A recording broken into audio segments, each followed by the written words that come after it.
Welcome to Kwentong Barbero, Chismis o Totoo, ang show kung saan ang mga kwento ng kasaysayan, krimen, pamahiin at chismis na madalas sabihin nga kwentong barbero ay ating pagkukwentuhan. Ako si Marites Historian. Sa ating channel, hindi lang chismis kundi pati mga misteryo ng nakaraan, pamahiin, krimen at kasaysayan Pilipino ang ating pag-uusapan. Pero hindi lang dito nagtatapos ang ating kwentuhan. Dahil kahit ang mga kaganapan at kasaysayan ng mundo ay may connection din sa ating paniniwala, kultura at karanasan. Madalas ang mga ganitong kwento ay sinasabing kwentong barbero dahil sabi nila, gawa-gawa lang daw, puro sabi-sabi.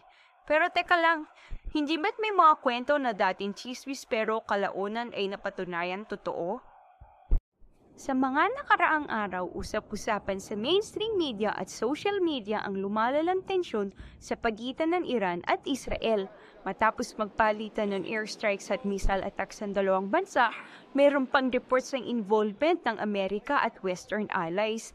Marami ang nababahala lalo na sa social media na baka mauwi ito sa malawakang digmaan o World War III. Pero, chismis ba o totoo na makailang beses na sa ating kasaysayan na nalagay sa bingit ang buong mundo sa muntikang World War III? Halika, pag-usapan natin kung chismis lang ba o may basihan ng ating mga pangamba.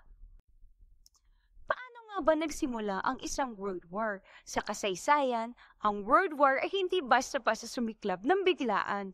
Noong World War I, ang pagpaslang kay Archduke Franz Ferdinand ng Austria ni Gavrilo Princip ang nagsilbing mitya. Ang insidenteng ito ang nag-uwi sa pandaigdigang digmaan dahil sa pagkakakabit-kabit na alyansa at mutual defense treaties. Dahil dito, nagsimulang magsihanay ang mga bansa ayon sa kanilang mga kasunduan o alliances. Parang domino, bumagsak ang Europa sa digmaan. Nagkaisa laban sa isa't isa ang dalawang malaking blokeng militar.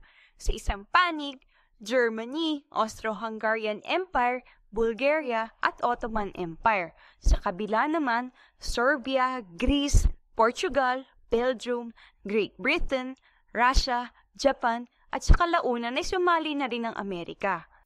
Ipinakita ng kasaysayan na ang regional conflict ay madaling lumawak at madamay ang buong mundo kapag may mga international alliances. Noong World War II naman nagsanib puwersa ang Germany, Italy at Japan laban sa France, United Kingdom, Russia, China at Amerika.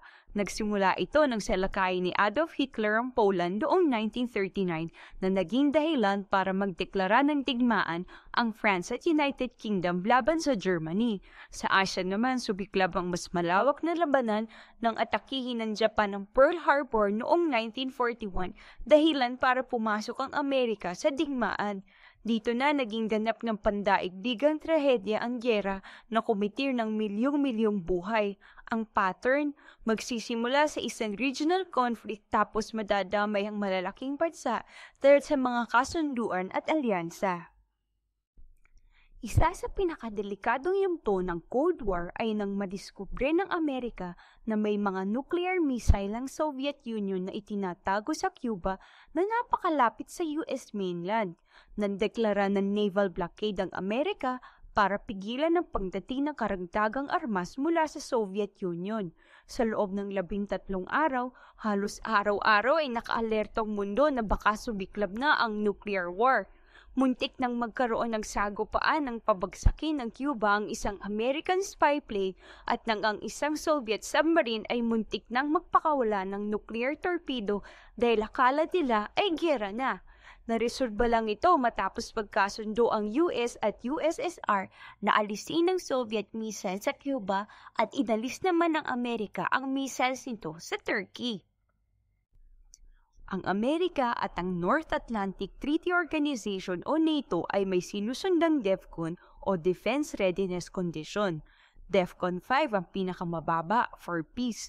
DEFCON 1 naman ang pinakamataas where nuclear war is imminent. Sa kasaysayan, pinakamataas na inabot ng Amerika ay DEFCON 2. Ito ay noong Cuban Missile Crisis. Ang Yom Kippur War ay nagsimula noong October 1973 nang biglang umatake ang Egypt at Syria laban sa Israel. Eksaktong araw ng Yom Kippur, ang pinakabanal na araw sa kalendaryo ng mga Hudyo. Nagulantang ang Israel at buong mundo at mabilis na lumawak ang labanan. Habang lumalakas ang bakbakan, naging tensyonado ang buong rehiyon at halos makialam na rin ang dalawang pinakamalaking superpowers noon, ang United States at ang Soviet Union. Habang numindepensa ang Israel, nagpadala ang Amerika ng tulong militar tulad ng mga armas at supply, habang ang Soviet Union naman ay tumulong sa Egypt at Syria. Dahil dito, lumaki ang takot na baka magdulot ito ng direktang banggaan ng US at USSR, lalo na nang magbanta ang Soviet na magpapadala ng sarili tropa kung hindi titigil ang labanan. Bilang tugon, nagtaas ng alerto ang US military sa DEFCON 3, ang pinakamataas na alerto mula noong Cuban Missile Crisis, bilang paghahanda sakaling lumala ang sitwasyon. Ilang beses nagpadala ng malalaking barko at eroplano ang Amerika at Soviet sa Mediterranean at nakahanda na rin ang kanilang nuclear forces kung sakaling lumala pa ang digmaan at magsalpukan ng dalawang superpowers. Sa huli, buti na lang nagkaroon ng ceasefire matapos ang matinding negosasyon ng United Nations at ng iba't ibang bansa. Naiwasan ang direktang sagupaan ng US at USSR at natigil ang digmaan bago pa ito lumala at magdulot ng mas malawakang trahedya. Ang Able HR-83 ay isang malakihang military exercise na isinagawa ng NATO noong November 1983 sa Europe.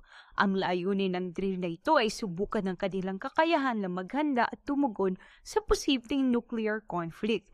Ngunit ang naging simulation ay sobrang makatotohanan at detalyado. Ang drill ay nagtagal ng ilang araw at ginamitan ng totoong communications, coded messages at realistic na galaw ng mga tropa at kagamitan. Lahat ng hakbang mula sa conventional conflict hanggang sa simulated nuclear launch procedure ay isinagawa na parang totoong-totoo. Ang problema, dahil sa tindi at realism ng exercise, inakala ng Soviet Union na ito ay hindi simpleng drill kundi isang cover-up para sa isang totoong planong nuclear attack ng West laban sa kanila. Naging paranoid ang mga leader ng USSR dahil sa kasaysayan ng tensyon at mistrust sa pagitan ng East at ng West. Bilang tugon, magtaas ng nuclear alert ang Soviet forces. Ayon sa mga declassified documents, nag-ready na ang USSR ng kanilang nuclear missiles para sa posibleng preemptive strike. Muntik na silang magdesisyon na unang umatake dahil sa paniniwala nilang baka anytime ay totoong mangyari ang atake mula nito. Sa kabutihang palad, napagtanto ng mga Soviet intelligence analysts na ito ay simulation lamang at walang tunay na banta. Unti-unti nilang ibinaba ang kanilang alerto at naiwasan ng isang sakunyang maaaring magdulot ng World War III. Ang insidente ng Able HR-83 ay nananatiling lihim sa publiko sa loob ng maraming taon at ikinuri ngayon bilang isa sa mga pinakadelikadong moments ng Cold War, kung saan isang maling akala lamang ay pwede nang magdulot ng malawakang digmaan. Ang Norwegian rocket incident noong January 25, 1995 ay noong naglunsad ang mga scientists ng Norway ng isang research rocket na tinatawag na Black Brand 12. Layunin ng misyon ay pag-aralan ng Northern Lights or yung Aurora Borealis, isang pangkaraniwang scientific experiment sa region. Ngunit nagkaroon ng hindi pagkakaintindihan. Hindi naabisuan ng Norway ang Russia ng maayos tungkol sa rocket launch, kaya nang ang rocket ay nasa taas na at ang bilis ay katulad ng isang ballistic missile, agad itong na-detect ng Russian early warning radar. Nagpanik ang Russian military.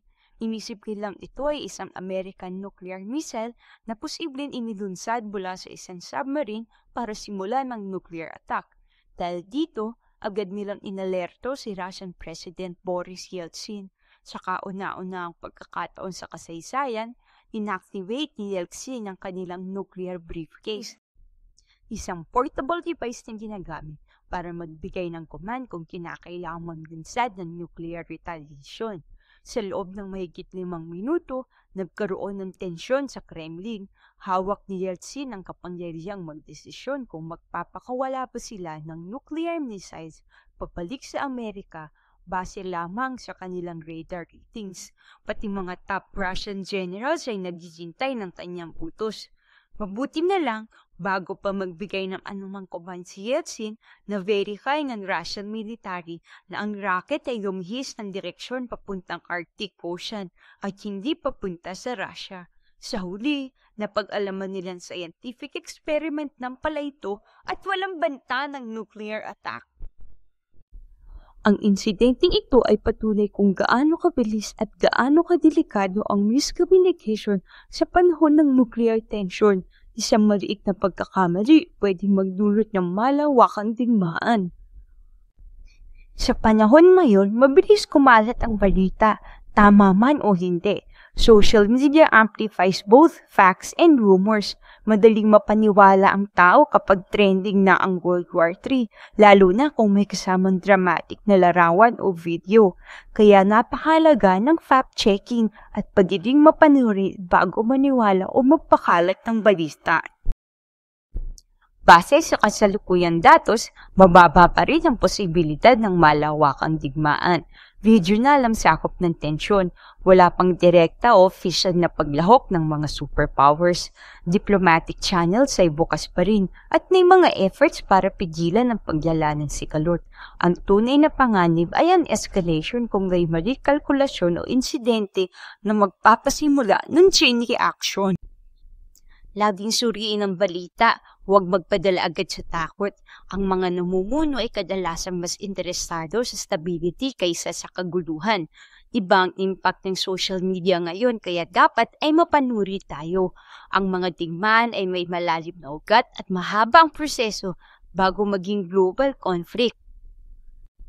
Kaya ang tanong kung totoo ba ng ilang beses na muntik magkaroon ng World War III, ang verdict, totoo. Totoo na ilang beses nang nalagay sa pinik ng World War III ang mundo at ito ay suportado ng mga official na records. Sa ngayon, ay basehan ng pangamba, ngunit sa kasalukuyan, mababa ang tsansa ng isang malawakang digmaan. Ang sitwasyon ay seryoso, pero hindi ito nangangahulugan na automatic na magaganap ang World War III. Mahalaga ang pagiging maalam, mapanuri, at hindi basta-basta napapadala sa takot o haka-haka.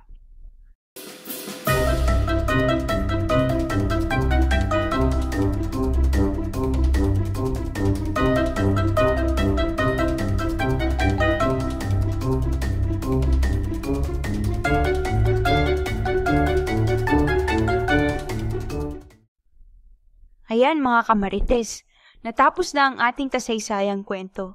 Sa channel na ito, pag-uusapan natin hindi lang ang mga sikat na bayani, kundi pati ang mga misteryo ng krimen, kababalaghan, pamahiin, at syempre ang mga tinatawag nating kwentong barbero. Kung may gusto kayong ipaimbestigang kwento, comment lang. Huwag kalimutang mag-like, share at subscribe. Ako si Marites Historian at ito ang kwentong barbero, chismis o totoo.